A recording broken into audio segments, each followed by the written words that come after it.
오늘은 종려주일입니다. 예수님은 주로 갈릴리를 중심으로 활동하셨는데 이제 예수님께서 이스라엘 백성들의 그 수도인, 정신적인 수도인 이 예루살렘으로 올라오신 날을 기념해서 우리는 종려주일이라고 부릅니다. 그리고 오늘부터 예수님께서 십자가에 달려 죽으시기까지의 이 일주일 동안의 기간을 고난주간이라고 부릅니다. 예루살렘에서 예수님이 예루살렘으로 들어오시고 나서 일주일의 시간은 매우 빨리 흘러갔습니다. 이미 예수님은 예루살렘에 올라가시면서 내가 십자가에 달려 죽을 것을 예감하시고 생각하고 오셨기 때문에 예수님은 쉽게 말하자면 죽을 자리에 오신 것입니다. 예루살렘에 온다는 것 자체가 예수님은 죽을 자리에 오신 것입니다. 일종의 시한부 인생입니다. 얼마 남지 않은 이 일주일간의 시간을 보내기 위해서 예수님이 예루살렘에 오셨습니다. 그래서 예수님은 매우 마음이 어렵고 힘드시고 신경이 매우 예민하고 날카로울 수 있는 그런 상황이었습니다.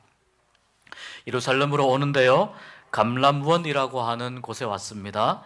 이 감람원은 예루살렘 동쪽에 있는 작은 산입니다. 그런데 여기서 예루살렘 시내까지의 거리가 그렇게 멀지 않습니다. 거기 왔을 때 제자들을 한 마을로 보내십니다. 이 말씀은 성경에서 예언하신 예수님에 관한 그 예언을 이루시기 위해서 이 말씀을 하신 것입니다. 스가랴서 9장 9절에 보니까 시온에 따라 크게 기뻐할지어다, 예루살렘에 따라 즐거이 부를지어다. 보라, 내 왕이 내게 임하시나니 그는 공의로우시며 구원을 베푸시며 겸손하여서 나귀를 타시나니 나귀의 작은 것 곧 나귀 새끼니라. 왕이 오는데 나귀 새끼를 탄다는 거예요. 사람을 한 번도 태워보지 않은 그 나귀 새끼를 탄다는 겁니다. 예수님께서 이 말씀을 이루기 위해서 제자들을 나귀 새끼를 데리러 보내셨습니다. 그리고 그 나귀 새끼를 제자들이 가지러 가서 나귀 새끼를 끌고 오죠. 오늘 말씀에 보면 스가랴 9장 9절에 보면 이렇게 이야기합니다. 예루살렘이 기뻐할 이유가 있다. 기뻐할 이유가 있는데 바로 왕이 오시기 때문이라는 겁니다. 지금 제가 이 말씀드린 내용들이 몇 가지가 서로 조화가 되지 않습니다. 예수님은 죽을 자리에 오셨고요, 왕이 오는데 무슨 나귀 새끼를 탄다는 말입니까? 그런데 또 성경은 예루살렘아 기뻐하라 이렇게 이야기합니다. 조화가 되지 않습니다. 조금 정리를 해보도록 하겠습니다. 일반적으로 왕이 올 때는 왕의 행차가 있습니다. 그런데 왕의 행차와 예수님의 행차가 큰 차이가 나는 것을 봅니다. 왕은 수많은 수행원들을 거느리고 또 왕이 올 때는 의전을 잘 갖추어야 합니다. 대통령이 다른 나라에 갔을 때 가장 신경 써야 될 부분 중에 하나가 바로 이 의전입니다. 예식에 관한 부분입니다. 그 왕의 명예와 또 이 왕의 품격에 맞게 화려한 옷을 입고 경비병들의 호의를 받아가면서 많은 수하를 거느리고 그렇게 행차합니다. 왕이 어떻게 행차하느냐에 따라서 사실 그 왕뿐만 아니라 그 나라의 품격이 결정이 되는 것입니다.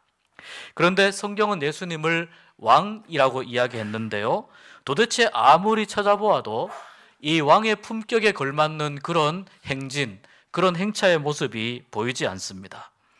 예수님의 이 행차에 관해서 이렇게 이야기합니다. 겸손하여서 나귀를 타고, 그것도 나귀 새끼를 타고 예루살렘으로 가신다 이렇게 이야기합니다. 여러분, 왕이 각각 캐릭터에 따라서 좀 교만한 왕이 있을 수도 있고 좀 겸손한 왕이 있을 수도 있습니다. 근데 왕이 겸손한다 하더라도, 아무리 겸손한다 하더라도 나귀 새끼를 타는 왕은 없습니다.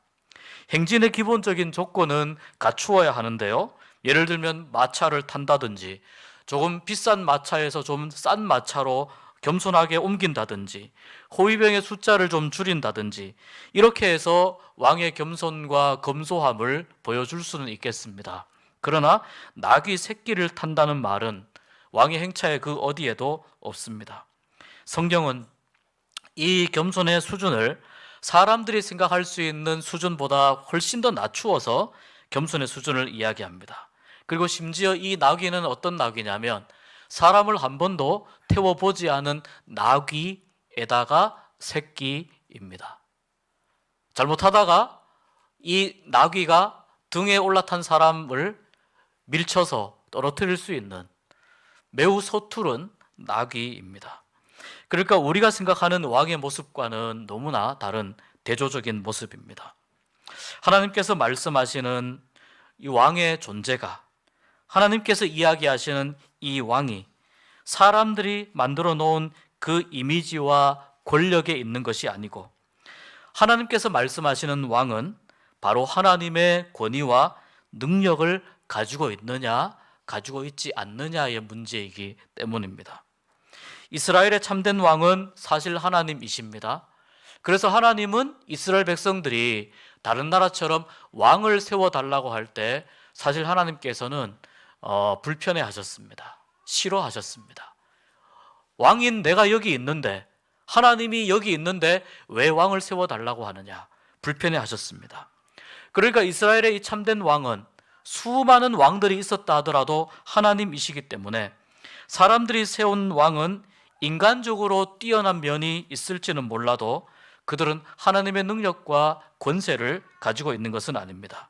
그렇지만 아무리 초라하게 등장한다 하더라도, 아무리 초라한 모습의 행차를 한다 하더라도 예수님이 하나님의 권세와 능력을 가지고 계신 분이기 때문에 예수님은 진정한 왕이신 줄 믿습니다. 그러니 굳이 치장하거나 포장할 필요 없이 화려하게 수많은 수행원들을 데리거나 많은 경비병들을 붙이거나 멋있는 마차를 타고 가지 않더라도, 비록 초라한 나귀 새끼를 타고 간다 하더라도 예수님께서 행차하시는 이 행차는 왕의 행차가 틀림없습니다. 저는 이런 생각을 해보았습니다. 만약에 스가랴서 9장 9절에 이 말씀이 없었다면 아마도 예수님은 그냥 걸어서라도 예루살렘으로 들어가셨을 것이다 라고 생각해 보았습니다. 오늘 이 말씀은 그렇기 때문에 왕에 대한 우리의 시각을 바꾸라는 의미로 예수님의 행차에 대한 말씀을 이해해야 됩니다. 우리는 왕에 대한 시각을 바꾸어야 됩니다. 눈에 보이는 화려함이 아닌 하나님의 능력과 권위를 가지고 있는 분인지 그렇지 않은지를 가지고 예수 그리스도가 왕인지 아닌지를 고백해야 된다는 말입니다. 예수님이 예루살렘에 들어가실 때 많은 예수님에 대한 소문이 예루살렘에 퍼져 있었습니다. 그래서 사람들이 예수님을 보기 위해서 몰려옵니다. 사람들이 예수님께 기대하는 또 한 가지는, 왕의 첫 번째는 왕의 모습이었지만 또 한 가지 모습은 바로 메시아의 모습입니다. 그런데 이 메시아의 모습도 사람들이 기대하는 메시아의 모습과 하나님께서 예수님께 행하라고 하시는, 예수님이 하셔야 되는 이 메시아의 모습과 역할이 완전히 다릅니다. 당시에 이스라엘은 로마에 점령당한 상태입니다. 주권을 잃어버린, 나라를 잃어버린 상황입니다. 그래서 많은 지도자들은 때로는 로마에 아부하면서 자기의 자리를 유지하는 사람들이 있었습니다. 또 여러 많은 유대인들은, 이스라엘 백성들은 오래전부터 메시아가 나타날 것이라고 하는 그 예언을 믿고 계속 메시아를 기다리고 있었습니다. 그런데 아직 메시아는 나타나지 않았습니다. 그런데 그때에 사람들이 생각하기에 가장 이상적인 메시아의 모습에 근접한 이가 나타났는데 그가 바로 예수님입니다. 소문을 들어보니까 메시아가 될 충분한 자격을 갖고 계신 분입니다. 그래서 예수님이 예루살렘에 들어올 때 사람들이 열광하기 시작합니다. 예수님은 또한 가난한 사람들, 또 약한 사람들, 또 피해보고 상처 입고 살아가는 그 민초들에게, 바닥의 삶을 살아가는 사람들에게 나타나셔서 그들을 품어주시고 그들을 사랑하여 주시고 소망을 주시고 그들의 삶을 회복시켜 주셨기 때문에 예수님이 진정한 메시아가 되실 수 있는 분이다라고 많은 사람들이 기대하면서 예수님을 맞이합니다. 그리고 자기들의 옷을 벗어서 땅에 펼치고 깔고 종려나무 가지를 꺾어서 흔들며 외칩니다. 38절에 찬송하리로다 주의 이름으로 오시는 왕이여, 하늘에는 평화요 가장 높은 곳에서는 영광이로다 외칩니다. 마태복음 21장 9절에 보니까 호산나 다윗의 자손이여 찬송하리로다 주의 이름으로 오시는 이여라고 호산나라고 외칩니다. 우리를 구원하소서, 지금 우리를 구원하소서, 우리를 구하여 주십시오라는 의미가 바로 이 호산나입니다. 군중들은 왕을 기대하고요, 메시아를 기대하고요, 그 메시아로서 백성들을 구원하여 줄 호산나 예수 그리스도를 기대합니다. 이 군중들이 외치는 호산나와 군중들이 생각하는 메시아의 의미와 예수님이 생각하시는 호산나와 예수님이 생각하시는 메시아의 역할은 같은 것일까요? 다른 것일까요? 굉장히 큰 본질적인 차이가 있습니다. 구원하여 주소서, 우리를 구원하여 주소서, 이 말 속에 담겨 있는 의미도 군중들이 외치는 호산나와 예수님이 생각하시는 호산나가 완전히 결이 다른 의미입니다. 군중들은 메시아가 이런 사람이어야 된다고 생각합니다.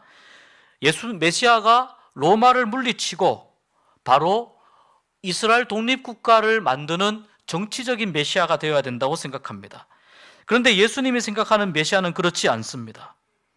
예수님이 생각하시는 메시아는 완전히 다른 메시아입니다. 독자적인 왕국을 구축하는 이 역할을 메시아가 해야 되는데 이제 예수님을 중심으로 우리나라를 독립해서 이렇게 나라를 만들자라고 생각하는 이 군중들의 생각 속에는 나라를 새롭게 독립하는 것이 바로 우리를 구원하는 것이다 라고 생각하는 겁니다.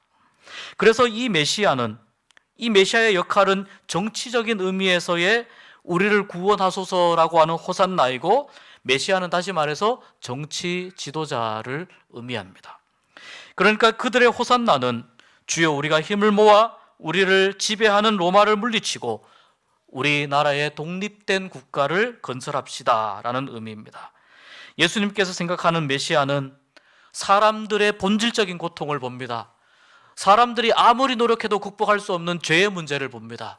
인생의 고통을 바라보고 어떻게 해도 할 수 없는 죽음의 문제를 바라보시면서 예수님께서 생각하시는 메시아의 그 본질적인 역할은 이 땅에서 겪는 죄인으로서의 인간됨의 상실, 하나님 형상이 망가진 것, 영원한 생명을 잃은 존재로서의 유한한 사람들에게 참된 생명과 참된 소망과 사랑과 영생을 주시고자 하시는 의미에서 예수님은 메시아의 역할을 생각하시는 겁니다.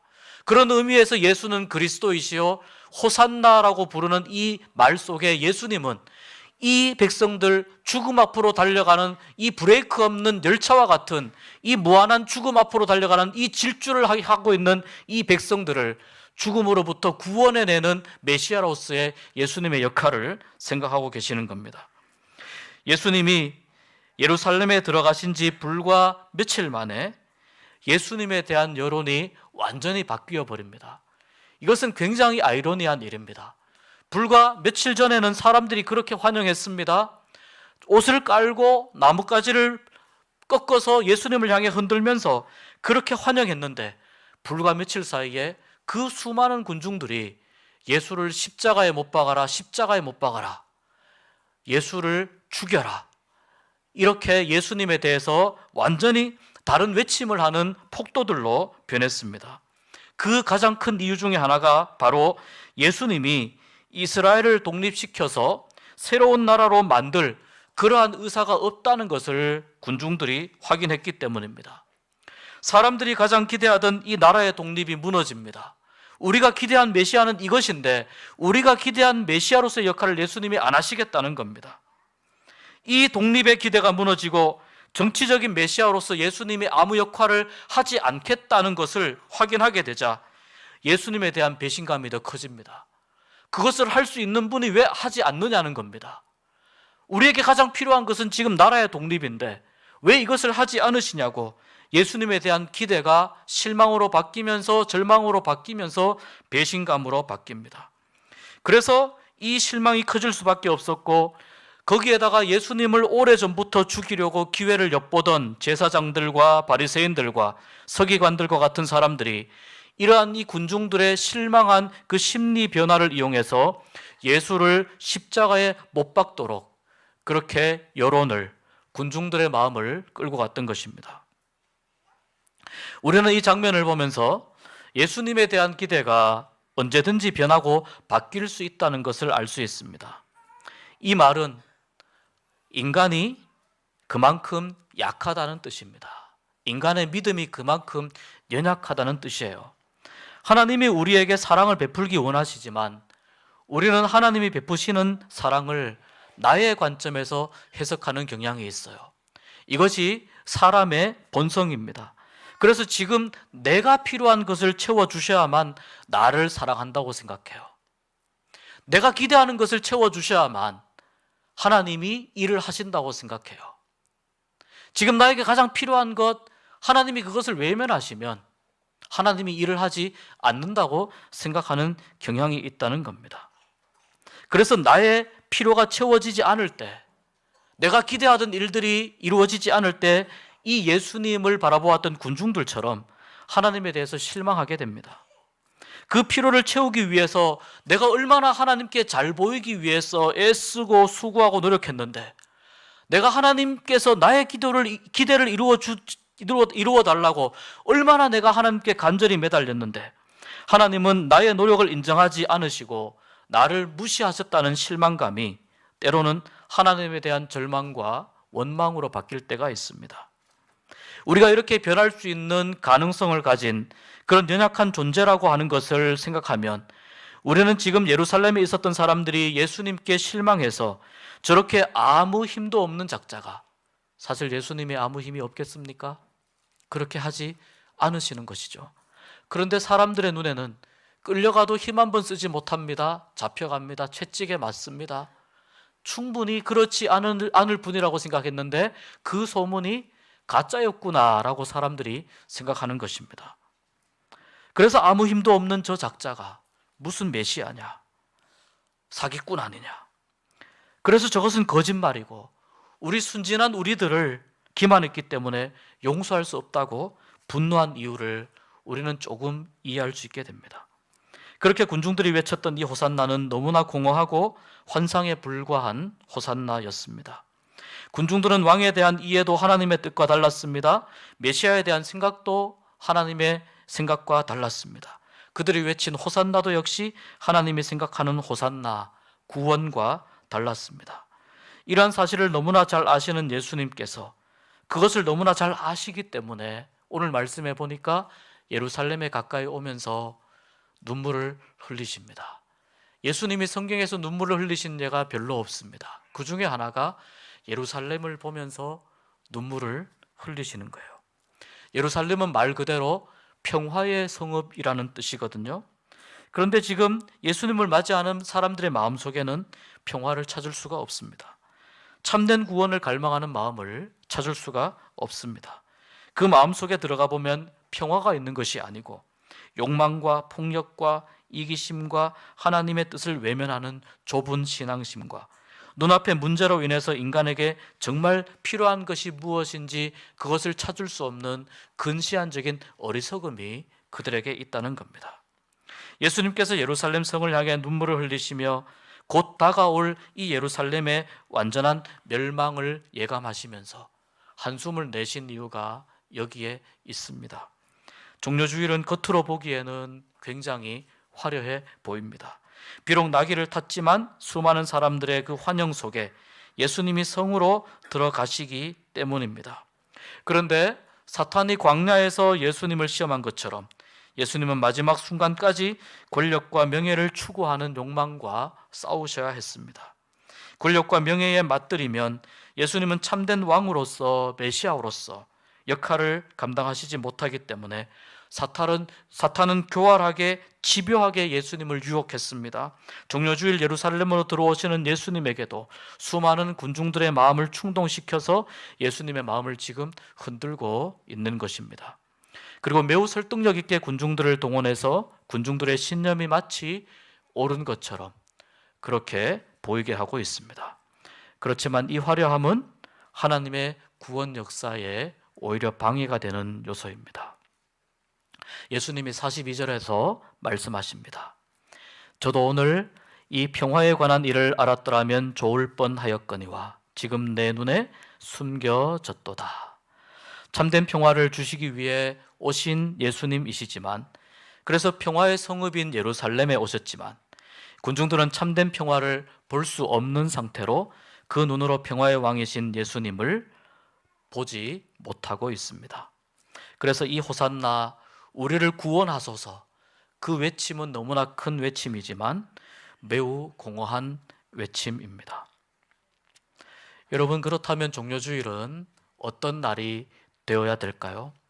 우리가 지금까지 예수님에 대해서 오해하고 있었던 우리의 눈이 바뀌는 날이 되어야 됩니다. 우리가 지금까지 예수님에 대해서 잘못 알고 있었던 신앙의 방향이 있다면, 신앙의 기준이 있다면 그것을 바로잡는 날이 바로 종려주일이 되어야 됩니다. 그래서 우리에게 참된 예수님의 모습을 볼 수 있는 눈이 열리기를 소망합니다. 눈에 보이는 화려한 왕의 행렬이 아니라 나귀 새끼를 탄 겸손의 왕이 이 세상 그 어떤 왕보다도 위대한 왕이심을 볼 수 있는 우리의 믿음의 눈이 열리기를 간절히 소망합니다. 지금 당장 나라가 독립하는 것도 매우 시급한 문제입니다. 정말 중요한 문제입니다.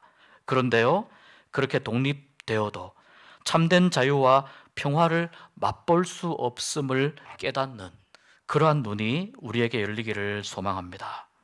우리가 살아가는 삶 속에서 눈앞의 문제로 인해 예수님이 주시는 진정한 구원을 놓치지 않고 누릴 수 있는 믿음의 눈이 열리는 날이 되기를 소망합니다.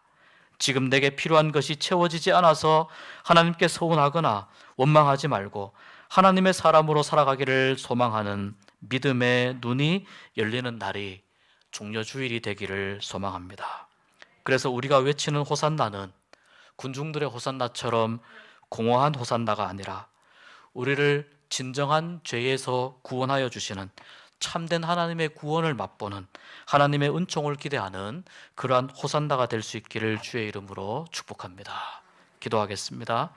하나님 아버지, 군중들 사이에서 들리는 호산나의 소리, 그러나 하나님께서 말씀하시는 구원은 고난과 고통의 길임을 다시 한번 깨닫게 하심을 감사합니다. 우리의 눈을 열어주시옵소서. 참된 예수님의 모습을 볼 수 있도록 인도하여 주시고 우리의 눈이 열려서 주님을 바라보며 하나님 베푸시는 참된 구원의 호산나를 외칠 수 있는 저희들이 되게 하여 주시옵소서. 예수님 이름으로 기도하옵나이다. 아멘.